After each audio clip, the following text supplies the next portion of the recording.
tugas Nabi Rasul itu dua. Apa? Mubasyirin dan wa mundhirin. Basyiran wa nadhiran. Tugas Nabi itu begitu. Saya ulangi, tugas Nabi itu basyiran wa nadhiran. Basyiran membawa kabar gembira dengan senyum-senyum. Dengan senyum-senyum, dengan lemah lembut. Wa nadhiran, pemberi peringatan. Ya tidak dengan senyum-senyum, no. Basyiran memberi kabar gembira tentang surga, tentu mengkabarkan surga. Surga itu loh penuh kenikmatan, keindahan, orangnya cawantik, gawanteng, enak, tanpa batas, dan sebagainya. Senyum-senyum dong. Orang sedang iklankan sesuatu yang nikmat, enak kok. Harus sebagai sales yang menarik ketika basyiran. Tapi begitu wa nadhiran, pemberi peringatan. Oh, Rasulullah itu kalau khutbah itu selalu digambarkan seperti orang marah, seperti ya, bukan marah. Seperti komandan perang sedang mengomando untuk maju perang. Nadanya tinggi, keras. Kenapa? Sedang nadhiron. Apa? Memberi peringatan tentang ancaman neraka. Masa kita mau menyampaikan tentang neraka lalu kita selingi dengan juk-juk, ya nggak masuk, Mas. Ya akhirnya bicara neraka yang penuh kengerian yang harusnya menimbulkan tangis tapi malah menimbulkan tawa. Kita itu harus seimbang. Kadang nangis, kadang tertawa. Jadi dakwah pun kita sebagai para dai, para guru, bahkan tidak hanya para dai, sampean sebagai orang tua, ketika ngajak anak-anak sampean belajar tentang agama itu juga berisikan dua, tentang ancaman dan iming-iming, ancaman neraka dan iming-iming surga. Ketika menyampaikan iming-iming surga, ayo kita sampaikan dengan semenarik mungkin supaya kepencut.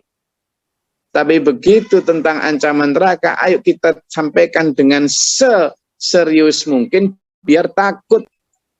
Jadi seimbang. Ini basyiran wa nadhiran.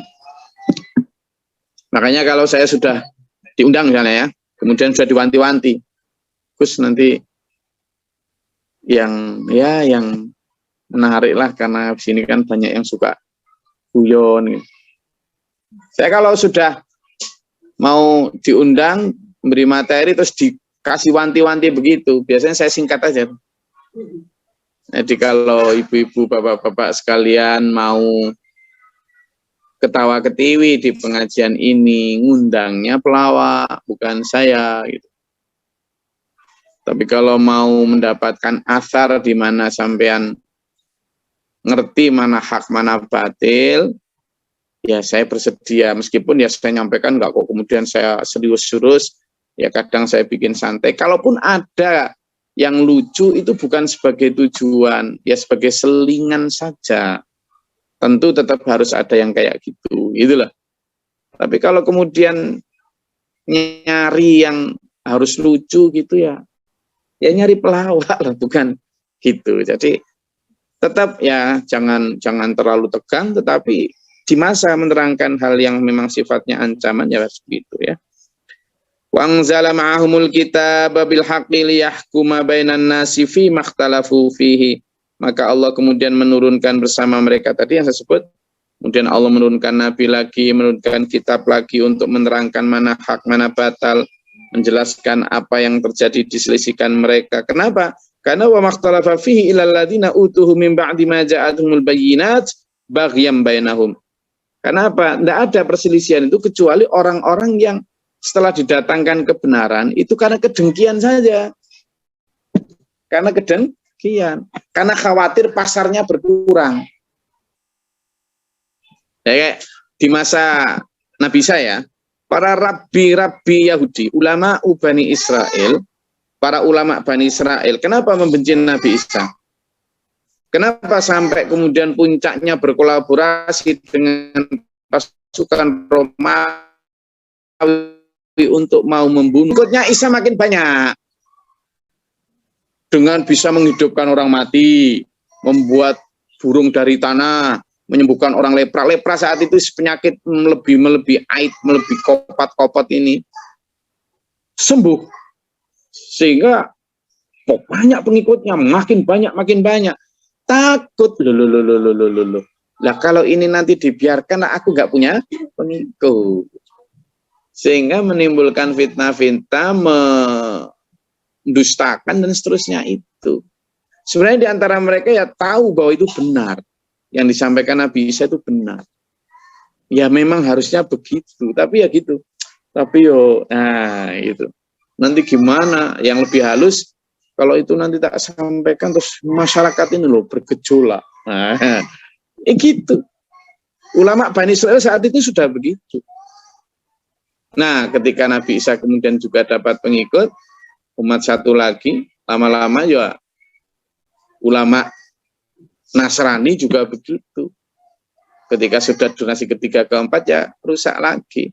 Nah, ketika Nabi Muhammad SAW dihadirkan di muka bumi dengan membawa kitab Quran, yang sebenarnya juga membenarkan Taurat maupun Injil yang asli tentu.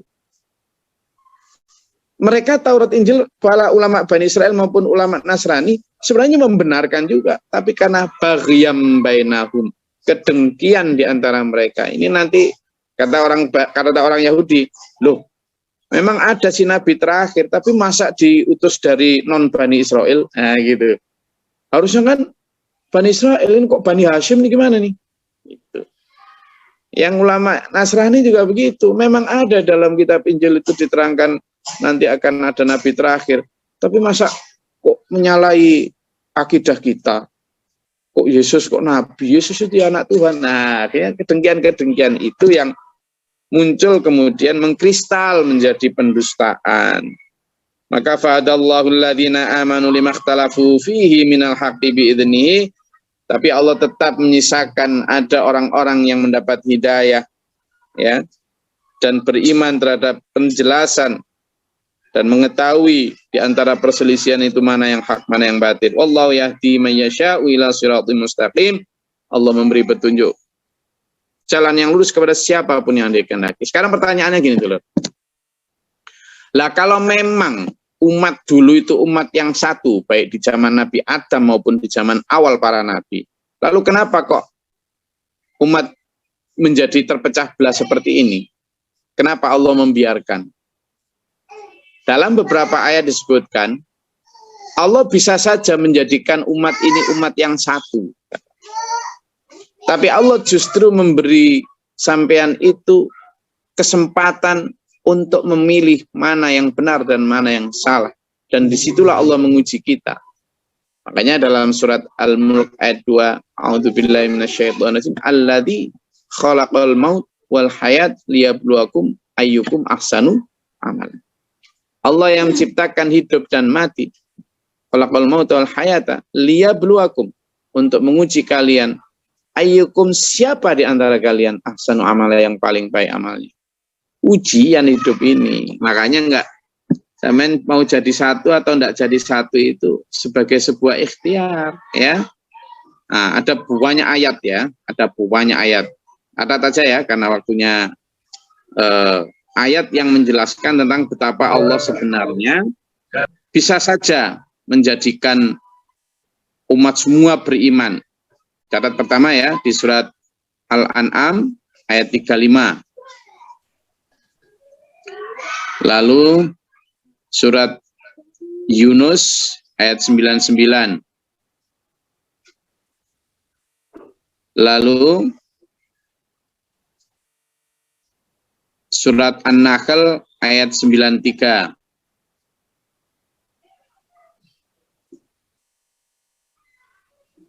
Lalu surat Ar-Ra'd ayat 31.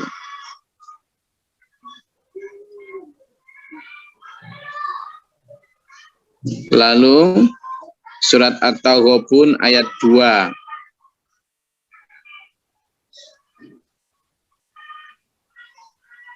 Nah, disitulah kemudian dipungkasi Lalu kenapa Allah tidak? Karena Allah ingin seperti surat Al-Maidah ayat 48. Monggo dibuka surat Al-Maidah ayat 48. Cinggu. Enggak. Surat Al-Maidah ayat 48. Ya. A'udzubillahi minasyaitonirrajim. Bismillahirrahmanirrahim. Dan kami telah turunkan kepadamu Al-Quran dengan membawa kebenaran, membenarkan kitab-kitab yang diturunkan sebelumnya, dan batu ujian terhadap kitab-kitab yang lain itu. Maka putuskanlah perkara mereka menurut apa yang telah turunkan, dan janganlah kamu mengikuti hawa nafsu mereka dengan meninggalkan kebenaran yang telah datang kepadamu. Untuk setiap umat di antara kamu, kami berikan aturan dan jalan yang terang. Sekiranya Allah menghendaki, niscaya kamu dijadikannya satu umat saja. Tapi Allah hendak menguji kamu terhadap pemberiannya kepadamu. Maka berlomba-lombalah berbuat kebajikan. Hanya kepada Allah lah kembali kamu semuanya. Lalu diberitahukannya kepadamu apa yang telah kamu perselisihkan itu. Sadaqallahul-adzim. Cobalah toh. Potongan ayat itu adalah kami berikan aturan dan jalan yang terang. Sekiranya Allah menghendaki, niscaya kalian dijadikannya umat yang satu saja. Tapi Allah hendak menguji kalian terhadap pemberiannya. Apa pemberiannya? Ya petunjuk tadi kepada kalian. Maka gimana sekarang? Ya sudah, kamu berlomba-lombalah berbuat kebajikan. Maka kita ini disuruh dalam ujian itu kita berlomba. Ya sudah, ayo kita berlomba. Mana yang terbaik di antara kita? Berlomba, tapi lombanya ini bukan lomba tinju, tapi lomba lari. Kalau lomba tinju kan saling jotos, saling mengalahkan. Kita enggak, kita lombanya lomba lari. Fokus pada diri sendiri. Nah, fokus pada diri sendiri, karena lombanya bukan lomba saling mengalahkan, beda. Nah ini manusia ini lomba saling menghina, saling menghujat. Yang kelirunya di situ. Jadi fastabiqul khairat itu diminta adalah fastabiqul khairat dalam konteks berlomba meningkatkan derajat dirinya tanpa harus merendahkan atau mengalahkan orang lain. Itu loh. Nah, ini maka di situ disebutkan memang Allah hendak menguji kalian dan Allah sudah memberitahu fahadainahun najdain. Kami beri kamu dua jalan. Itu. Nah, di antara sekian banyak perpecahan tadi, maka tugas kitalah untuk benar-benar ada di dalam Shiratal Mustaqim, ada di dalam satu koridor, satu tujuan. Sekarang misalnya perbedaan-perbedaan pendapat ini sampai kiamat pun kalau zaman beri mereka panggung untuk berdebat, tidak akan ada habisnya. Tidak akan ada habisnya. Tapi kan wukuf itu begini, lo kan harusnya begini, lo satu harusnya. Ya, tapi nggak bisa menurut imam ini tuh begini. Loh, nggak bisa kalau ini derajatnya sekian. Loh, kalau menurut ilmu falak begini. Tapi kan kita astronominya begini. Loh, wah, sampean nggak akan ada habisnya. Lalu zaman mana yang zaman percaya? Tapi kan logisnya ini. Iya, logis menurut sampean, logis menurut yang lain gimana? Yes, nggak akan ada habisnya. Padahal mereka sama-sama ya ngerti Quran, yang ngerti tafsir, yang ngerti apa, dan sebagainya. Maka yang paling tepat, kalau sampean memang bukan orang yang sangat ahli dalam hal-hal yang tidak jelas atau dipersilihkan, milikilah seorang komandan, seorang guru, itu memang pilihan, jadi gambling memang. Hidup ini ya seperti itu memang. Nanti kemudian tampak ya di akhirat. Jadi ada 71 golongan Yahudi, 72 golongan Nasrani, 73, bahkan mungkin lebih ya. Angka 70 itu bisa jadi mewakili jamak atau banyak. Di Islam pasti Allah akan memberikan kepada tadi yahdi mayyasha. Allah memberi petunjuk kepada siapapun yang dikehendaki. Dan ingat, siapapun ini tidak harus yang kemudian viral, tidak harus yang terkenal. Allah sekehendaknya menunjuk siapapun ini enggak mengikuti standarnya manusia loh ya. Jangan suruh Allah kemudian mengikuti standarnya manusia, harus ganteng, harus apa, lulusan apa Australia, lulusan, enggak harus begitu. Tapi ya jangan kok haji ke Indramayu, jangan gitu. Haji ya ke Mekah tetap ngawur itu. Haji tetap ke Mekah. Standar-standarnya jelas kalau kayak gitu, jangan ngawur. Ya. Jadi bermadzhab pun begitu. Berguru pun ya berguru kepada jangan ngawur, kemudian orang tidak bisa, tidak ada riwayat ngerti atau bisa baca Quran atau apa dijadikan madhab. Ya kan? Jangan gitu. Maksudnya itu bukan asal ngawur, tapi mencari guru, mencari komandan itu ya tidak ngawur, kemudian misalnya yang suka klenik lalu sama jadikan guru, ya malah nanti nggak karu-karuan. Ya, jadi tetap harus ada standar-standarnya. Saya rasa itu ya, dulur, kajian kita. Selamat berhari raya Idul Adha. Bagi yang merayakan, ini tadi ada yang pamit mau izin Idul Adha sekarang, ya monggo. Saya sekarang masih puasa, besok saya kayaknya besok makin banyak dagingnya deh. Ya. Kalau sekarang ya monggo, kalau besok ya monggo. Pokoknya lomba lari ya, lomba lari, bukan lomba tinju. Wes, jangan saling meninju. Segitu aja lah, nggak usah repot-repot. Nah, terus gimana baiknya? Makanya sampean punya guru, punya komandan yang udah samina wa atokna, wes gitu aja lah. Tapi kan gini, nek ngono sampean jadi guru sendiri aja. Kan repot. Jadi pilihan sekarang cuma dua. Sampean jadi guru atau jadi murid, wes gitu aja. Sampean jadi komandan atau jadi prajurit, wes gitu aja. Kalau mau jadi komandan berarti sampean harus mampu jadi komandan. Kalau mau jadi guru, jadi guru. Karena kalau mau jadi murid, ya sudah jadi murid. Muridnya siapa? Sing jelas. Jangan pindah-pindah. Karena kalau sudah pindah-pindah, repot. Sampean nanti yang keendeng-endeng. Terus gitu aja. Dan jangan pikir enak dijadikan guru. Repot, berat. Karena tuntutannya di Allah nanti 2 kali lipat loh. Orang yang jadi guru atau komandan, lalu keliru di dalam mengarahkan, itu nanti di'faini istilahnya. Dilipat gandakan siksanya itu, naudzubillah min dzalik. Enggak enak. Jadi guru, jadi orang yang diikuti enggak enak. Karena dia harus benar-benar bertanggung jawab terhadap orang atau murid yang diarahkan tuh. Kalau jadi pengikut enak tuh. Gitu. Jadi ngikut gitu aja sudah. Tapi ini kan semua orang karena paparan internet sehingga kemudian semua orang jadi sok ngerti itu. Tapi saya lihat baca itu begini. Saya ketawa itu. Jadi pilihannya cuma 2 itu. Sama mau jadi komandan atau jadi prajurit. Mau jadi guru atau jadi murid. Wes gitu aja.